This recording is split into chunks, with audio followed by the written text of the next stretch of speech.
Yo mas bro, welcome back to Bojone Bom. Apa kabar kalian semuanya? Hari ini ceritanya saya mau ganti oli samping ya. Ini dia sudah datang oli sampingnya.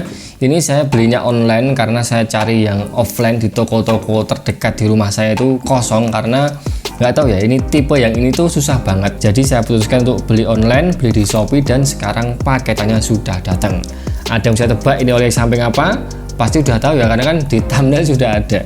Jadi motor saya ini masih pakai oli samping Idemitsu bawaan owner sebelumnya, belum saya ganti, dan hari ini rencananya akan saya ganti dengan oli samping ini. Sebenarnya kalau kita lihat di buku pedoman Kawasaki Ninja ya, sebenarnya kita pakai oli samping dengan standar Jasio FC itu sebenarnya sudah cukup. Idemitsu, Evalu Pro, Castrol Active atau yang sejenisnya yang Jasio FC sebenarnya sudah cukup. Tapi kalian harus pastikan mesin motormu itu sehat. Yang pertama harus sehat, harus dipastikan dari segi suara gimana, ada suara-suara kasar atau tidak, atau mungkin ketika servis dibongkar headnya, dibongkar bloknya, apakah pistonnya sudah kocak. Pokoknya kalian harus pastikan mesinnya sehat dulu, mesinnya sehat. Yang kedua, pembawaannya itu dalam batas wajar saja. Karena kalau kita pakai oli samping Jasio FC misalnya Idemitsu dipakaikan ke motor yang tidak sehat, plus pembawaannya brutal, ugal-ugalan, main high RPM setiap saat, maka yang ditakutkan adalah ngejim, pistonnya akan macet. Karena oli samping murah itu akan menyesuaikan. Jadi oli samping murah itu bukan murah aja, memang kualitasnya juga sesuai dengan harganya. Kalian bisa cek di datasheetnya, misalnya Idemitsu ya, Idemitsu itu dari segi viskositas 40 derajat, viskositas 100 derajat, flash point memang cukup rendah. Jadi dia olinya lebih encer sehingga mesin akan cepat panas, terus flash pointnya rendah, jadi oli sampingnya itu dia cepat terbakar, alhasil pelumasannya akan kurang maksimal.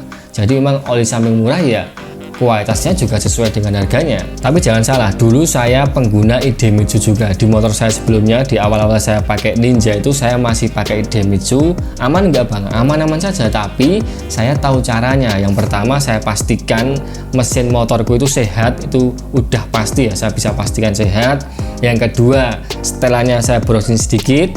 Yang ketiga, ketika saya mau pakai perjalanan khusus, misalnya touring, jarak jauh, atau tes limit, tes high RPM terus menerus, saya pasti nyampur oli racing di bagian tangki. Dulu saya biasanya campur dengan Castrol A747, alhasil ya sampai akhir saya punya RR pertama itu tidak pernah ngejim walaupun saya pakainya Idemitsu. Jadi yang penting adalah kita tahu caranya, tahu treatmentnya gitu loh. Jangan kosongan nanti kalian bingung dan kaget, kok ngejim kenapa ya, karena kita nggak tahu bagaimana treatmentnya. Jadi kalau kalian mau pakai Idemitsu, Castrol Active, terus Evalu Pro dan oli Jasio FC lainnya, sebenarnya aman-aman saja asalkan sesuai kebutuhan ataupun kita tahu cara pakainya seperti apa. Jadi begitu. Terus kenapa saya ganti oli ini, nanti akan saya kasih tahu, dan nanti juga tak kasih tahu ini kelebihannya apa dibandingkan oli-oli yang biasanya.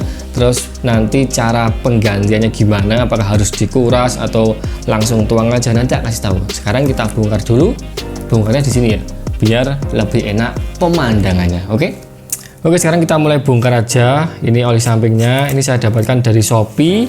Untuk harganya sendiri ini kemarin 300.000, beda toko beda harga ya, jadi bisa naik bisa turun. Oke, seperti inilah penampakannya. Ini adalah Ippon Racing Samurai. Botolnya saya suka ya, botolnya itu dia eksklusif, beda dengan yang lain. Di sini sudah ada takarannya. Jadi buat kalian yang premix only, nggak pakai tabung oli samping yang terpisah, ini sudah ada takarannya. Jadi kalian nggak perlu lagi beli botol takar, nggak perlu lagi karena di sini sudah disediakan. Walaupun di sini ada bendera Jepang ya, ini bukan oli dari Jepang, melainkan dari Prancis, sama dengan Motul, oli dari Prancis. Saya nggak tahu kenapa ini ada bendera Jepang, mungkin ini diperuntukkan untuk kebanyakan motor Jepang atau bagaimana, saya kurang paham ya. Terus di sini ada tulisan 2T atau two stroke ya, buat motor 2 tak, Racing Samurai, motor oil 100% sintetik, API TC 1 liter, ester high performance. Jadi oli ini standarnya sudah API TC. API itu dari Amerika ya, American Petroleum Institute TC. API itu ada 4, TA, TB, TC, dan TD. TC itu sudah bagus. Kalau Jaso itu dari Jepang ya, beda negara saja. Jadi ini standarnya sudah oke banget.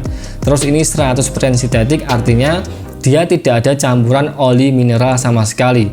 Murni sintetik atau bahan kimia. Kalian jangan tertipu ya, karena ada oli samping yang keterangannya itu sintetik atau synthetic base. Itu bukan berarti dia murni sintetik, bukan. Dia tetap semi sintetik, ada campurannya. Terus di sini ada tulisan ester high performance. Itu artinya memang oli ini ditujukan untuk performa tinggi, untuk high RPM. Bisa meminimalisir terjadinya piston macet alias nge-jam. Kenapa? Karena dari segi viskositas, kalian bisa cek di datasheetnya ya. Viskositasnya itu memang oli ini cukup kental dari segi viskositas 40 derajat, 100 derajat, flash point, dia cukup tinggi. Jadi bisa melumasi area ruang bakar dengan lebih maksimal. Mesin tidak cepat panas, terus tidak cepat terbakar olinya, jadi bisa ada waktu untuk pelumasan lebih bagus lagi. Memang bukan cuma harganya yang mahal, kualitasnya dari segi datasheet kalian bisa baca sendiri, memang dia cukup tinggi, cukup mumpuni lah. Buat nyantai oke, buat high RPM dia cukup aman. Terus oli ini kompetitornya adalah PTT Gold yang warnanya gold ya. Kenapa? Karena di bagian belakang kalian bisa baca ya. Di sini ada keterangan premix dan injection. Premix itu artinya kita langsung nyampur olinya di tangki. Kalau injection dia masih bisa dituang di botol oli samping yang terpisah. PTT Gold juga sama, full sintetik dan masih bisa dua-duanya. Sementara ini misalnya Motul 800, Castrol A747, ini oli racing semua. Terus ini ada juga Ipon Stroke 2R, ini juga oli racing, tapi ini ada keterangannya di botolnya. Kalau nggak ada di datasheetnya ada, pasti ada keterangannya. Di sini tertulis premix only, karena memang oli ini hanya direkomendasikan untuk dicampur langsung ke tangki bensin, tidak direkomendasikan dituang di botol oli samping yang terpisah. Itu versi pabrikannya, bukan kata saya, tapi kata pabrikannya masing-masing. Tapi kenyataannya memang masih banyak juga yang istilahnya ngeyel, masih nyampur, masih nuang oli-oli racing ini di botol oli samping yang terpisah. Saya nggak tahu pertimbangannya apa, yang jelas ya saya nggak mau menyalahkan karena setiap orang punya pertimbangan sendiri, setiap mekanik juga punya hitung-hitungannya sendiri. Yang jelas kalau saya pribadi lebih memilih yang direkomendasikan oleh pabrikan olinya saja. Jadi ini kompetitornya adalah PTT Gold, dan setelah saya buka datasheetnya ternyata dia menang telak jauh banget. Viskositas 40 derajat, 100 derajat, flash point dia menang telak tinggi banget, jaraknya jauh banget. Jadi menurut saya ini adalah oli samping full sintetik terbaik yang masih bisa dituang di tabung oli samping yang terpisah versi pabrikan ya. Jadi ada keterangannya ini adalah oli samping yang terbaik menurut saya. Terus kenapa saya dari Idemitsu ganti ini ya? Saya nyari aman saja. Ini buat nyantai oke, buat ngebut, buat main RPM tinggi juga aman.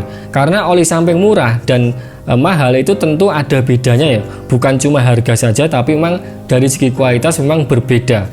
Ketika kita pakai oli samping yang diperuntukkan untuk RPM tinggi seperti ini, itu akan bisa menjaga mesin tidak cepat panas, pelumasan lebih sempurna, jadi piston macet itu akan bisa diminimalisir walaupun kita geber-geber di RPM tinggi. Nah, untuk penggantiannya memang ada beberapa cara. Cara yang pertama adalah kalian bisa langsung tuang oli samping yang baru ini ke tabung oli samping. Tapi syaratnya oli samping yang lama ini kalian pastikan tinggal sedikit aja baru dituang oli samping yang baru. Walaupun cara ini tidak terlalu disarankan. Cara yang kedua adalah dikuras dulu. Jadi selangnya itu dijabut, terus olinya ditap, ditiriskan sampai habis. Terus botol oli sampingnya itu cukup disemprot pakai kompresor supaya kering. Itu bisa. Cara yang ketiga sama, dijabut, ditap olinya, tapi botolnya itu dilepas dan dicuci. Luarnya dibersihkan, dalamannya dibersihkan pakai bensin. Saya nanti pakai cara yang ketiga, yaitu tak tap dulu olinya, kuras sambil sekalian ganti selang oli samping. Terus botolnya akan tak cuci dulu, luarnya dicuci, dalamannya mungkin tak bersihkan pakai bensin sedikit supaya lebih bersih. Oke, sekarang kita mulai penggantian oli samping yang baru ini. Oke, langkah yang pertama adalah kita copot dulu selangnya di bagian blok sebelah kiri ini, kita copot, kemudian siapkan baut untuk menyumpal selang ini supaya olinya tidak membleber keluar. Setelah tersumpal, karena selangnya ini pendek, maka saya harus menarik ke sebelah kanan dulu. Kita tarik sebelah kanan, Kemudian siapkan botol, lalu oli samping yang lama kita keluarkan sampai habis di botol bekas. Setelah habis, waktunya kita copot botol oli sampingnya, kemudian kita cuci. Nah, di sini saya cucinya pakai bensin ya. Saya bersihkan pakai bensin di bagian luar, cukup disikat-sikat aja supaya bekas kotoran yang hitam-hitam ini hilang semuanya. Kemudian di bagian dalam saya kasih bensin juga, saya bilas-bilas, saya ocak-ocak supaya oli samping yang lama keluar semua. Kemudian setelah bersih kita diamkan sejenak sampai kering. Setelah kering, karena saya di sini sekalian ganti selang oli samping ya, kemudian saya pasang dulu selangnya, selang yang baru, di online banyak belinya. Kemudian setelah terpasang selangnya, baru kemudian botolnya saya pasang lagi ke bagian bodi. Nah, di sini ujung selangnya jangan langsung ditancapkan ke pompa oli samping ya, tapi kalian sumbat dulu pakai baut seperti tadi.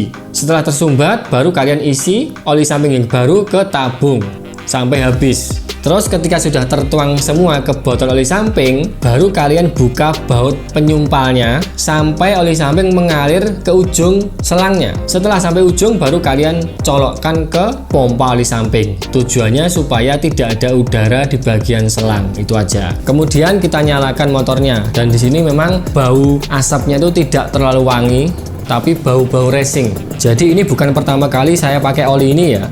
Di motor saya sebelumnya, si Loreng Trenang itu, saya terakhir juga pakai oli ini, Ippon Racing Samurai, dan rasanya memang beda ya. Jadi mesin itu terasa lebih halus, tarikannya lebih enak, buat ngebut juga enak, pokoknya beda lah. Kalau kalian penasaran, silahkan dicoba sendiri ya. Oke, itu tadi proses penggantian oli samping Ninja 2 tak saya dari Idemitsu ke Ippon Racing Samurai. Mungkin itu saja yang bisa saya sampaikan. Kalau kalian ada pertanyaan, silahkan tulis di kolom komentar. Terima kasih sudah menonton. Jangan lupa tonton terus video-video Bu Joni Mom selanjutnya.